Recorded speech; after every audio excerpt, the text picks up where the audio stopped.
Friends, welcome to my YouTube channel.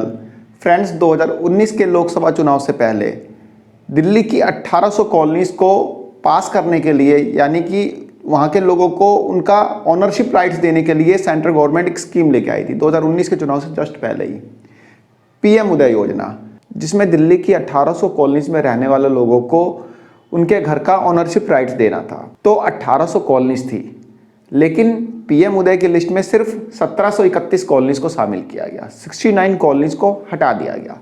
भाई क्यों हटा दिया गया? क्योंकि उस समय केंद्रीय शहरी विकास मंत्रालय ने बोला था कि ये जो 69 कॉलोनीज़ हैं ये एफ्लुएंट है। एफ्लुएंट मतलब समृद्ध हैं, इसलिए इन्हें पीएम उदय की लिस्ट में शामिल नहीं किया जाएगा। उस समय शहरी विकास मंत्रालय ने ऐसा बोला और 1800 कॉलोनीज़ में से सिर्फ 1731 कॉलोनीज़ को ही शामिल किया गया पीएम उदय की लिस्ट में। बाकी के 69 कॉलोनीज़ को इस लिस्ट से हटा दिया गया क्योंकि वह समृद्ध है, ऐसा बोल के। और ये जो 69 कॉलोनीज़ हैं, इनमें से मेनली सारी की सारी कॉलोनियाँ साउथ दिल्ली में, 66 कॉलोनीज़ जो हैं साउथ दिल्ली में है, और इन कॉलोनीज़ में 5 लाख के आसपास वोटर्स रहते हैं। जो वोटर्स है 5 लाख है। ये कॉलोनियाँ मेनली महिपालपुर, छतरपुर, वसंत कुंज, आयानगर, नेबसराय, देवली, खिड़की एक्सटेंशन जैसे एरिया में पड़ती है। और जैसा कि मैंने आपको यहाँ पे बताया कि 5 लाख वोटर्स इन कॉलोनीज में रहते हैं। पीएम उदय की लिस्ट में शामिल ना हो पाने के कारण, जैसा कि 69 कॉलोनीज को हटा दिया गया तो पीएम उदय की लिस्ट में शामिल नहीं किया गया, तो रहेंगी तो ये अनऑथराइज कॉलोनीज है ना। पीएम उदय की लिस्ट में शामिल नहीं किया गया तो जिसके कारण वहाँ के लोग ऑनरशिप राइट्स के लिए अप्लाई नहीं कर पा रहे। वहाँ के लोगों के साथ सबसे बड़ी प्रॉब्लम यही आ रही है कि वे लोग ऑनरशिप राइट्स के लिए अप्लाई नहीं कर पा रहे क्योंकि उनके पास कोई स्कीम ही नहीं है।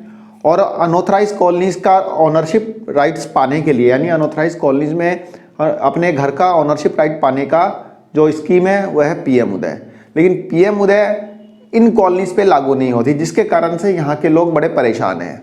और पिछले 5 साल से गवर्नमेंट को लगातार उन कॉलोनीज़ की जो एसोसिएशन है, जो रेजिडेंशियल एसोसिएशन है, वह गवर्नमेंट को लगातार अप्रोच कर रही है कि इन कॉलोनीज़ को डाल दिया जाए पीएम उदय की लिस्ट में, लेकिन गवर्नमेंट सुन नहीं रही है। तो ऐसे में इन 69 कॉलोनीज़ के लोगों ने अपनी एसोसिएशन के माध्यम से यह डिसाइड किया है कि अभी जो लोकसभा चुनाव होने वाले हैं उसका वे लोग बाइकआउट कर सकते हैं या फिर सेंट्रल गवर्नमेंट के अगेंस्ट में वोटिंग करेंगे।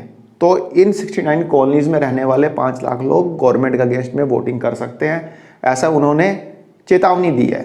बेसिकली अपनी कॉलोनीज़ को पीएम उदय की लिस्ट में शामिल करने के लिए इस समय वे लोग गवर्नमेंट को प्रेशराइज कर रहे हैं। इस समय तो गवर्नमेंट चाहे कहीं की भी हो, चाहे सेंट्रल गवर्नमेंट हो, दिल्ली गवर्नमेंट हो या किसी भी स्टेट्स की गवर्नमेंट हो, हर कोई गवर्नमेंट को प्रेशराइज कर रहा है क्योंकि चुनाव का माहौल है, चुनाव आने वाले हैं।